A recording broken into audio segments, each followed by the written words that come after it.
السلام علیکم دوستو، آج ہم آپ کو بتائیں گے اللہ کے دیوانے حضرت سری سکتی رحمۃ اللہ علیہ فرماتے ہیں کہ ایک روز مدینہ منورہ کی جامع مسجد میں بیٹھا ہوا میں کچھ باتیں کر رہا تھا۔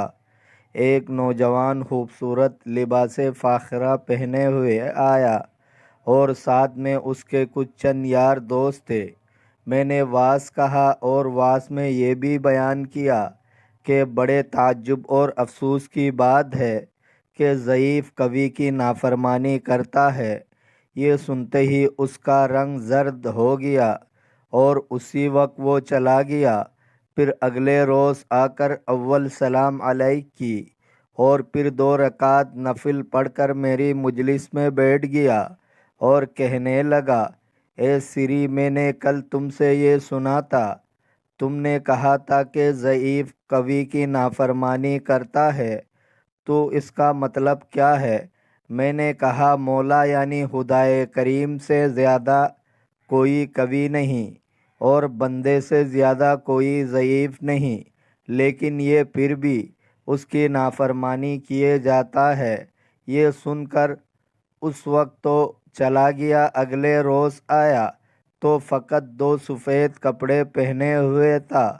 دوستوں میں سے بھی کوئی ساتھ نہ تھا۔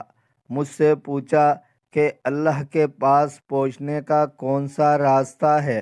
میں نے کہا، اگر تم عبادت کرنا چاہتے ہو تو دن کو روزہ رکھو اور راتوں کو نماز پڑھو، اور اگر محض اللہ کو چاہتے ہو تو اس کی سوا ہر چیز کو چھوڑ دو اور مسجدوں یا ویران جگہ پر قبرستان میں رہا کرو۔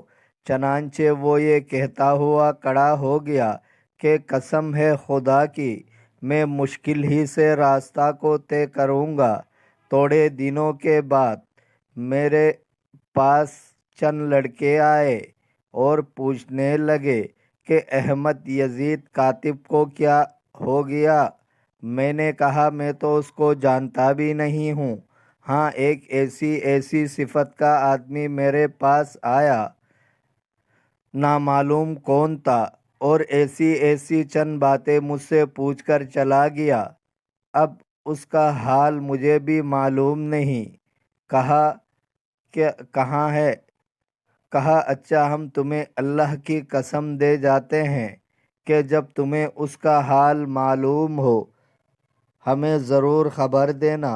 اس کے بعد 1 سال تک مجھے اس کا بالکل خبر نہ لگی۔ ایک روز عشاء کے نماز کے بعد میں اپنے گھر میں بیٹھا ہوا تھا کہ یکایک کسی نے دروازے کی کنڈی کھٹکھٹائی۔ میں نے اندر آنے کے لیے پکارا تو وہی جوان آ نکلا اور میرے پیشانی پر بوسہ دے کر کہا، اے سری، جیسا اللہ نے دنیا کی غلامی سے مجھے آزاد کر دیا ہے، ایسا ہی ہمیں دوزخ کی آگ سے آزاد کر دے۔ میں نے اسے دیکھ کر ایک اپنے دوست کو اشارہ کر دیا کہ آپ ان کے گھر جا کر ان کو خبر کر آؤ کہ تمہارا آدمی آ گیا ہے۔ وہ اسی وقت گیا۔ اس کے جاتے ہی اس کی بیوی بال بچوں کو لیے ہوئے آئے۔ اس کا ایک بچہ زیور وغیرہ پہنا ہوا تھا۔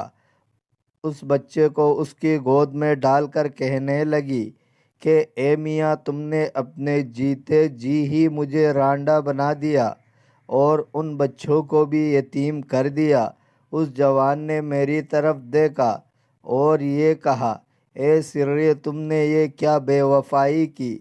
پھر بیوی بچوں سے کہا کہ قسم ہے خدا کی، بے شک تم میرے دل کے پھل اور میرے دلی محبوب اور پیارے ہو۔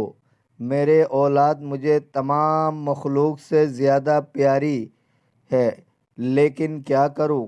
اس سری رضی اللہ تعالی عنہ نے مجھ سے کہا کہ اگر تم اللہ کو راضی رکھنا چاہتے ہو تو اس کی سوا تمام اشیاء سے قطع تعلق کر لو۔ یہ کہہ کر بچے پر جو زیور وغیرہ تھا اتار لیا اور بیوی سے کہا، یہ زیور وغیرہ تو بھوکو ننگوں کو دے دو اور میری کملی میں سے تھوڑا سا پاڑ کر اس کے بدن پر ڈال دو۔ بیوی نے کہا اللہ کی قسم میں اپنے بچے کو ایسی حالت سے دیکھنا نہیں چاہتی، اور بچے اس سے چھین لیا۔ جب جوان نے دیکھا کہ اس کی بیوی نے مجھ سے منہ چھڑا لیا ہے، فوراً کھڑا ہو گیا اور کہنے لگا کہ اس رات کو تم نے مجھے اپنے اللہ کو یاد بھی نہ کرنے دی۔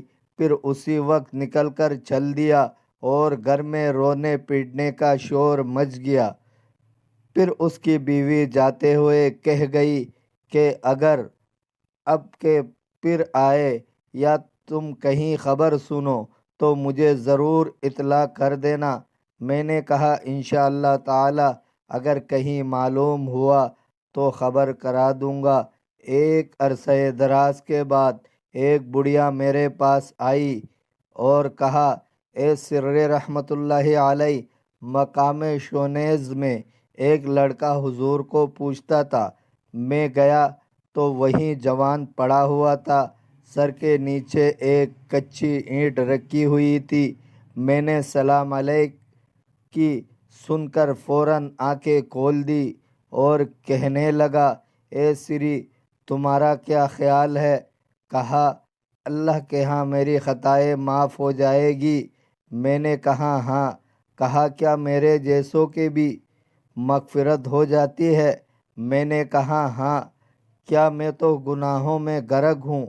میں نے کہا وہ غرق ہونے والوں کو بھی بچا دیتا ہے۔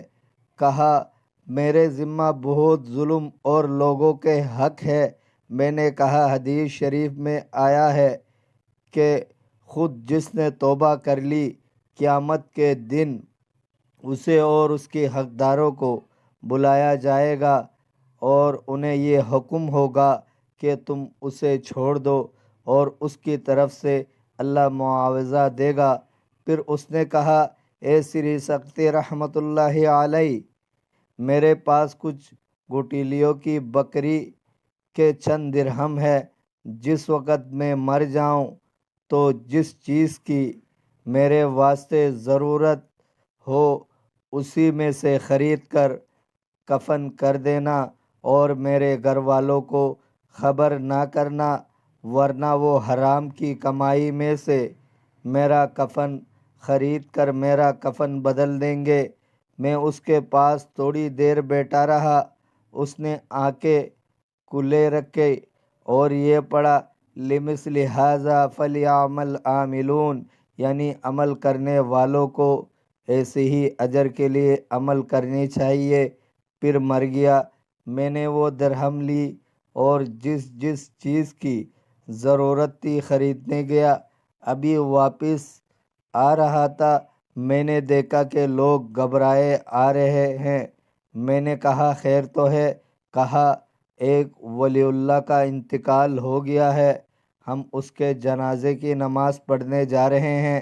خیر میں نے آ کر اسے غسل دیا اور ہم سب نے نماز پڑھ کر دفن کر دیا۔ ایک مدت دراز کے بعد اس کی گھر والے خبر لینے کو میرے پاس آئے۔ میں نے اس کا مرنا ان پر ظاہر کر دیا۔ اسی وقت اس کی بیوی رونے پیٹنے لگی۔ میں نے اس کا سارا حال اس سے بیان کیا۔ کہا خیر مجھے اس کا قبر دکھلا دو۔ اس پر مجھے اندیشہ ہوا کہ کہیں اب یہ اس کا کفن نہ بدل دے، اور اس پر یہ بات بھی ظاہر کر دی۔ اس نے کہا واللہ ایسا نہیں ہوگا، آپ اطمینان رکھیں۔ خیر میں نے اسے خبر دکھا دی۔ پھر اس نے 2 گواہ بلائے اور ان کے روبرو اپنے سب لونڈیاں آزاد کر دی اور زمینیں وقف اور مال خیرات کر دیا اور اپنے مرنے تک اس قبر کو نہ چھوڑا۔ آخر وہی انتقال ہو گیا۔ دوستو اگر آپ کو ویڈیو اچھی لگی ہے تو لائک کرے، شیئر کرے، چینل کو سبسکرائب کرے۔ اپنے بہت سارے خیال رکھیے گا۔ ملتے ہیں اگلے ویڈیو میں۔ اللہ حافظ۔